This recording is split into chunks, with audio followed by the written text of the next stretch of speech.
Hey everybody, welcome to my channel. Today we're gonna build a PC.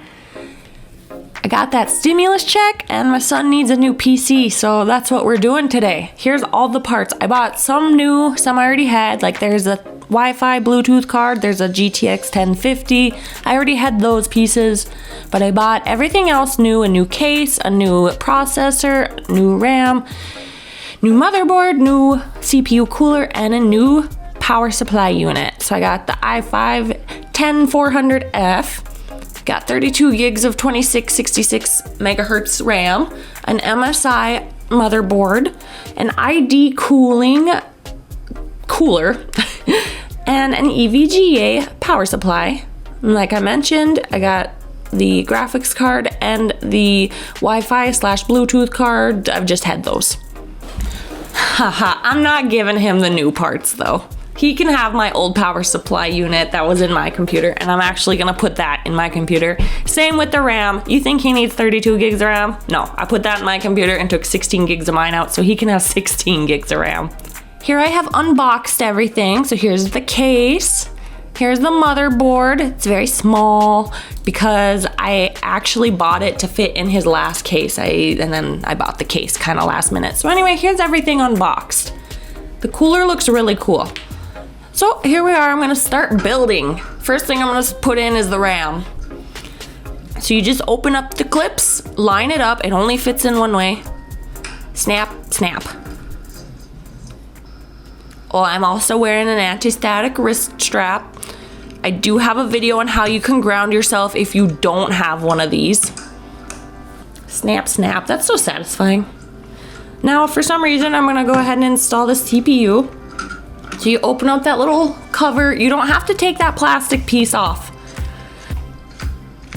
Take it out. Do not touch the back. Don't touch the pins.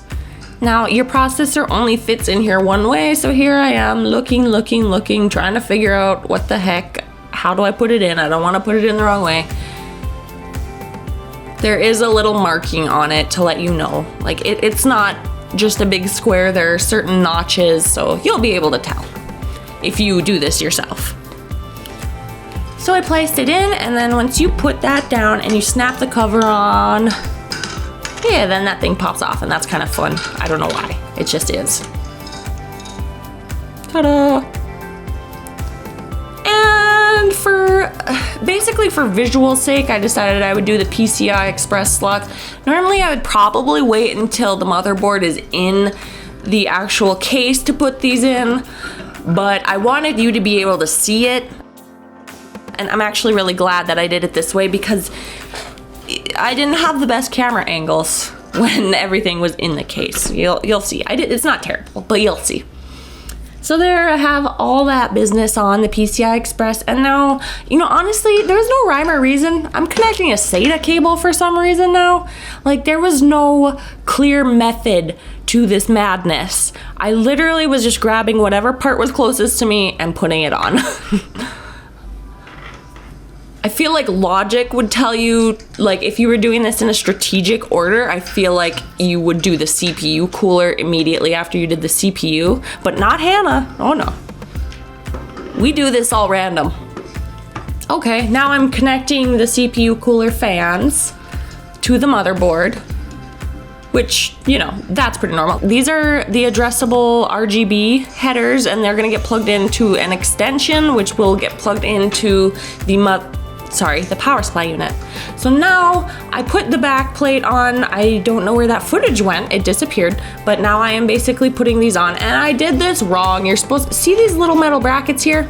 Yeah, you're supposed to put those on before the screws, but I figured that out after I screwed everything in, basically. But if you are screwing these in, go ahead and do it in an X pattern. I'm so dumb. I literally had to undo this all. Well, not all, just the screws, so I could put the brackets in.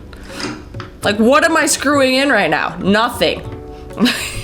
Okay, so this is the thermal paste that came with the cooler. And I was like, okay, cool, I'll just use that. And I kind of wanted to use this pattern. This is the cooler that came with the processor, but I'm not gonna use that. I'm gonna use a nicer one. It wasn't the greatest formula. I don't know, I didn't like it. It wasn't coming out very easy. It was very clumpy. and it like all kind of got stuck together. Not a fan of this particular compound at all. You know it's bad when I give you a look at the camera. So anyway, I cleaned it off with some rubbing alcohol. Just made sure it was all clean. And then I went in with some that I already had. It's called, I'm gonna be honest, I don't know how to pronounce this. Ceramic. Maybe it's just supposed to be ceramic spelled good. Ooh, silly snake. So anyway, yeah, I got my old thermal paste that I already had, and I just started applying, and it was really bad. It was like a compulsion. I just couldn't stop adding paste. There's so much, but I just couldn't stop. Oh, so I took a business card and I was like, let's get rid of some of that. So basically I'm just smoothing it out. This is not an important step, but if you put way too much paste on, I would recommend taking some off with this method. There are actual compound spreaders on the market, so you can buy that. So now I am placing the cooler. Oh yeah, as you can see, I did manage to get those brackets in there. And I'm placing the cooler on, lining it up with the screw holes, and tightening it up. And I had to take the fan off to tighten the front screw, but it was very easy to take off. And now I'm gonna put the fan back on. Just these little metal wires on the side. They just clip right into the side of the heatsink. Very easy to remove and put back on.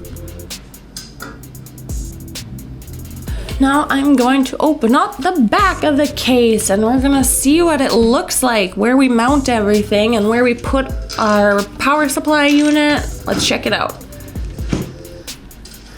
Comes with a bunch of screws, which is nice. So now here's all the wires that we're gonna have to plug into our motherboard. The not so fun part.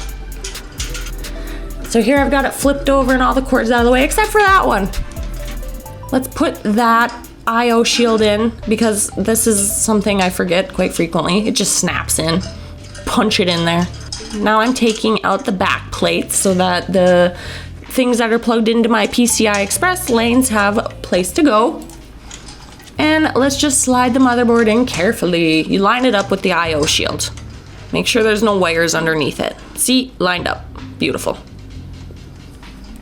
And now we're just gonna screw it in. I picked the screws that I felt matched the best and screwed the motherboard in, and now I am screwing the PCI Express hardware in. So first my graphics card, and I put 2 screws in there because it's extra fat and there was room for it, so why not? And then the Wi-Fi and Bluetooth card gets screwed in as well. Now I'm attaching my USB 3.0. Oh yeah, great, Hannah. Put your big head in the way. That's helpful. This is the HD audio on these ATX boards. It's almost always down below the PCI Express lane. That was the connection for the fan hub. Just goes into a USB 2.0 plug-in. Ooh, here's the front addressable headers. Those are fun. Had to get the manual out for those. Man, my first build, there were no labels. I didn't have a manual. It was bad. Here, I'm gonna stick my PSU into the little PSU housing area. It's got big, thick cords, so I had to shove it in there at an angle kinda and straighten it out when I was in there. And line it up with the holes. Some PSUs you mount with the fan up, and some with the fan down. It just kind of depends on how it fits into your case. In this particular one, it gets mounted fan down, but the new one I bought gets mounted fan up. So here I'm just screwing all the little screws in. And just like everything else on the computer, you want to tighten it in an X pattern so that it gets tightened evenly. You know, it's the same logic that you apply to lug nuts when you're changing a tire.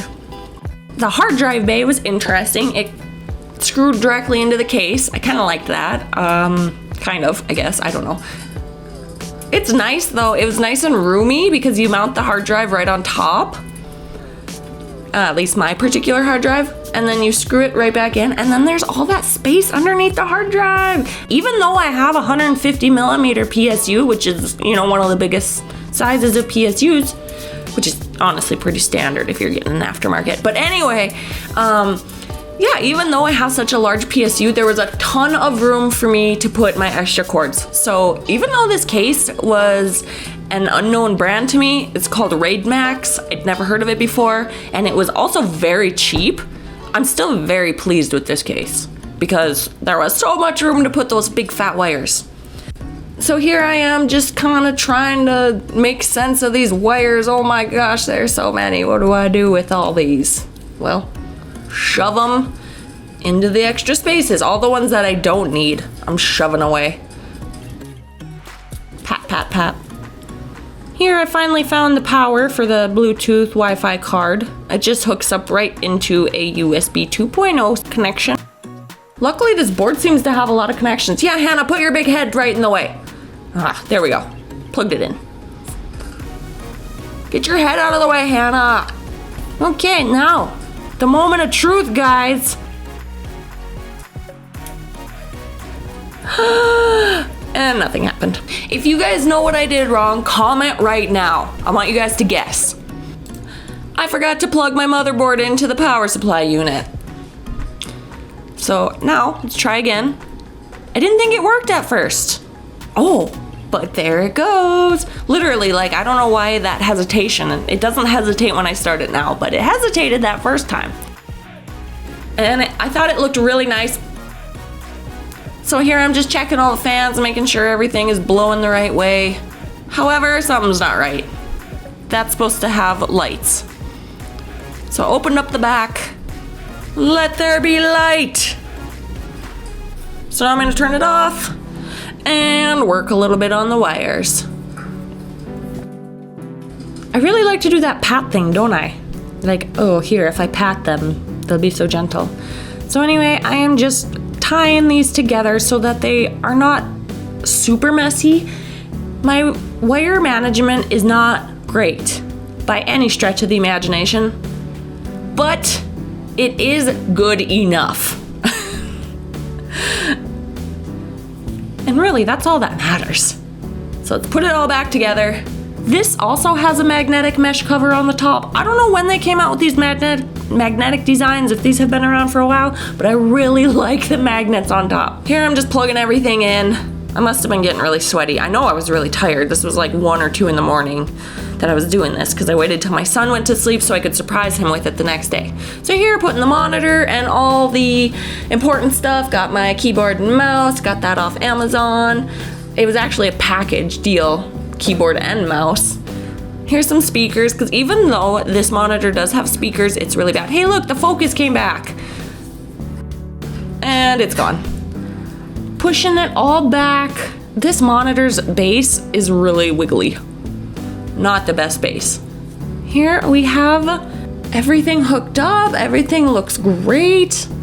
Where is the power button on this dang thing? I have no idea. There, I found it. Scepter. Hey, you, come with me. Cool, please ignore my dirty floor. I promise I've mopped it since then. So yeah, it looks great. Oh, but wait a second. That got unplugged again. What is going on? So I investigated, plugged it back in, and that is the final product. And I think it looks great. My son went crazy. He plays it all the time. If you guys liked it, leave a like, subscribe. Thank you for watching. I'll see you next time.